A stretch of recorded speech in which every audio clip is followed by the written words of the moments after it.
कथा कहानी किस्सा के मित्रों को नमस्कार।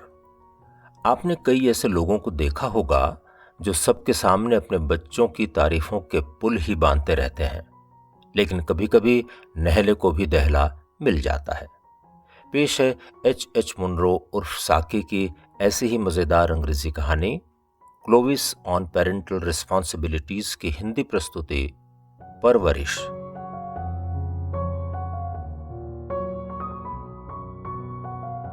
मारियोन एगलबी क्लोविस के साथ बातचीत में मशगूल थी। बातचीत उनके सबसे प्रिय विषय पर चल रही थी। वो अपने बच्चों की अलग अलग रुचियों और उनकी उपलब्धियों का बखान कर रही थीं। क्लोविस का मन इस समय ये सब सुनने के लिए बिल्कुल तैयार नहीं था। अपने खानदान के बच्चों के कामों को मिसेस एगलबी रंग रोगन लगाकर बढ़ा चढ़ाकर सुना रहे थे। क्लोविस के लिए ये सब झेलना बहुत मुश्किल था, लेकिन मिसेस एगलबी पूरे उत्साह के साथ अपने बच्चों की तारीफों के पुल बांधे जा रहे थे। क्लोविस मिसेस एगलबी को यह इशारा भी कर चुका था कि उनके बच्चों एमी और विली ने उसे कोई खास प्रभावित नहीं किया था। इस बात पर ध्यान न देते हुए वो बहस करने के अंदाज में क्लोविस से बोली, तुम्हें एरिक से मिलकर मजा आएगा। मुझे यकीन है कि वो तुम्हें अच्छा लगेगा। तुम्हें पता है, वो मुझे हमेशा डेविड नाम की शानदार पेंटिंग की याद दिलाता है। पेंटर का नाम तो मुझे याद नहीं आ रहा, लेकिन कोई बड़ा पेंटर है। एरिक भी डेविड की तरह ही हैंडसम दिखाई देता है। क्लोविस ने इस बात पर अपने कंधे उचकाते हुए कहा, अगर वो पेंटिंग के डेविड जैसा लगता है तब तो वो मुझे पसंद नहीं आएगा। आप ही सोचिए, ब्रिज के खेल में जब लोग पूरा ध्यान इस बात पर केंद्रित करते हैं कि उसके साथी ने क्या चाल चली या उसके विरोधी के पास कौन से पत्ते हैं, तब डेविड जैसा कोई साथी हो तो ध्यान तो भटकाएगा ही। आपका ध्यान तो पूरे समय डेविड की पेंटिंग की ही तरफ जाएगा। अब खिलाड़ी क्या खेलेगा? खाक। एरिक अगर ऐसा दिखता है तो मुझे तो पसंद नहीं आएगा। मिसेस एगलबी ने नाक भौं से कोड़ते हुए कहा, एरिक ब्रिज नहीं खेलता है। अपनी आवाज में आश्चर्य भरते हुए क्लोविस ने पूछा, क्या ब्रिज नहीं खेलता? क्यों? मेरा कोई भी बच्चा ताश के पत्ते नहीं खेलता, थोड़ा ठसक से मिसेस एगलबी ने कहा। उन्होंने बताया कि उनके बच्चे चाइनीज चेकर्स और इसी तरह के दूसरे बोर्ड गेम्स खेलते हैं। वो बोले, एरिक को चाइनीज चेकर्स का बहुत शानदार खिलाड़ी माना जाता है। क्लोविस ने तुरंत चेतावनी भरे लहजे में कहा, आप तो अपने बच्चों की राह में बहुत बड़े खतरे पैदा कर रही हैं। मेरा एक दोस्त जेल में पादरी का काम करता है। वो एक दिन मुझे बता रहा था कि जेल में मौत की सजा पाने वालों या आजीवन कारावास भुगतने वालों में एक भी ब्रिज का खिलाड़ी नहीं था। वो कह रहा था कि इस तरह की सजा पाने वालों में दो ऐसे अपराधियों को तो वो जानता था जो चाइनीज चेकर्स खेल के एक्सपर्ट थे। मिसेस एगलबी ने गुस्से से कहा, मेरे लड़कों का इस तरह के अपराधियों से क्या मतलब? उनका लालन पालन बहुत सूझबूझ के साथ बहुत अच्छे तरीके से किया गया है। आप चिंता न करें। क्लोविस ने कहा, मैं तो चिंता नहीं करूंगा, लेकिन मुझे लगता है कि आप ये सोचकर कुछ परेशान हो गई हैं कि लड़के भविष्य में क्या करेंगे। देखिए, मेरी माँ ने तो कभी ये चिंता नहीं की कि मैं बड़ा होकर क्या करूंगा। वो कुछ दिन के बाद मेरी धुनाई भी कर देती थी। उन्होंने तो मुझे बस सही और गलत में फर्क करना सिखाया। ये फर्क बहुत छोटे छोटे से होते हैं और मैं तो अब सब कुछ भूल भी गया हूं। मिसेस एगलबी आश्चर्य से बोली, सही और गलत के फर्क के बारे में भूल गए हो? क्लोविस ने कहा, बात यह है मिसेस एगलबी, मैंने प्राकृतिक इतिहास और ऐसे ही कई विषयों की पढ़ाई की, लेकिन मुझे कुछ भी याद नहीं। क्या कोई सब कुछ याद रख सकता है?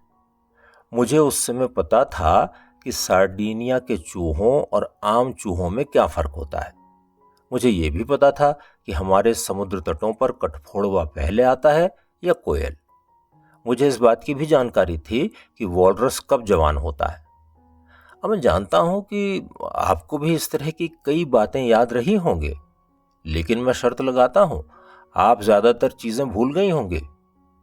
मिसेस एगलबी बोली, ये सब बातें इतने महत्व की नहीं है, लेकिन उनकी बात काटते हुए क्लोविस ने कहा, सही बात तो ये है कि हम दोनों ही ये सब बातें भूल गए हैं। यही चीज हमें बताती है कि ये बातें महत्व की थीं। जीवन में हम कई जरूरी बातें भूल जाते हैं। दूसरी तरफ छोटी और बेफिजूल बातें हमेशा हमारे दिमाग में जमी रहती हैं। उदाहरण के लिए मेरी चचेरी बहन एडिथा क्लबर्ली को ही ले लें। मैं ये कभी भी नहीं भूल सकता कि उसका जन्मदिन 12 अक्टूबर को आता है। उसका जन्मदिन कब आता है, वो पैदा हुई भी या नहीं, अब इन जानकारियों का मैं क्या करूं? ये मेरे लिए बहुत छोटी सी सूचना मात्र है जिसका कोई महत्व है ही नहीं। मेरे तो और भी कई चचेरे भाई बहन हैं, उनमें से भी कई के जन्मदिन मुझे याद हैं। इस बात के एकदम विपरीत मेरी दूसरी चचेरी बहन हिल्डेग्रेड श्रबले है। मुझे इस बात की जरा सी भी याद नहीं कि उसका पति घोड़ों की रेस में बर्बाद हुआ या शेर के चक्कर में। अब क्योंकि मुझे ये याद ही नहीं है, इसलिए मैं उससे खेलों और शेयर बाजार दोनों के ही बारे में बात नहीं करता। मैं उससे यात्रा के बारे में भी बात नहीं करता, क्योंकि उसका दूसरा पति स्थायी रूप से बाहर ही रहता है। मिसेस एगलबी की आवाज में अब गुस्सा झलकने लगा था। मिसेस श्रबले और मैं, हम दोनों का सामाजिक दायरा बिल्कुल अलग अलग है। क्लोविस बोला, जो भी हिल्डेग्रेड को जानता है केवल उसके सामाजिक दायरे की वजह से उस पर आरोप नहीं लगा सकता। जीवन के प्रति उसका दृष्टिकोण यही है कि खूब घूमो फिरो, मजे करो। पेट्रोल की कभी न खत्म होने वाली आपूर्ति हो तो उसे और कुछ नहीं चाहिए। अगर कोई दूसरा व्यक्ति उसकी गाड़ी में पेट्रोल डलवा दे तो फिर क्या कहने। मैं आपको सच बताऊं, मुझे जीवन के बारे में जितना ज्ञान उससे मिला किसी दूसरी औरत से नहीं मिल सका।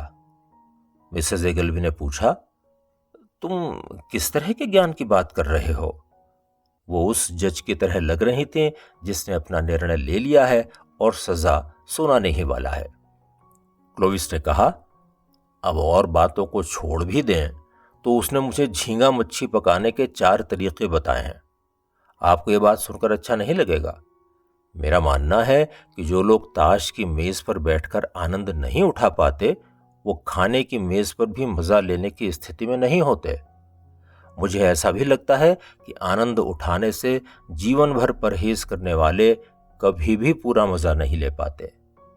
मिसेस एगलबी ने कहा, मेरी एक आंटी झींगा मच्छी खा के बहुत बीमार हो गई थी। क्लोविस ने मुस्कुराते हुए कहा, मेरा मानना है कि उनकी सेहत का पूरा इतिहास जान लेना चाहिए। हो सकता है कि वो झींगा खाने से पहले ही बीमार रही हों। आप तो जानती हैं कि बुआ और मौसियां आमतौर पर छोटी माता, फ्लू, हिस्टीरिया और सिर दर्द से तो परेशान ही रहती हैं। मैं तो ऐसी किसी भी आंटी को नहीं जानता जो केवल एक दिन के लिए बीमार पड़ी हो। आप कुछ छुपा तो नहीं रही हैं? ये हो सकता है कि आपकी आंटी जब 2 हफ्तों की रही हो तभी उन्हें झींगा मच्छी खिलाई गई हो।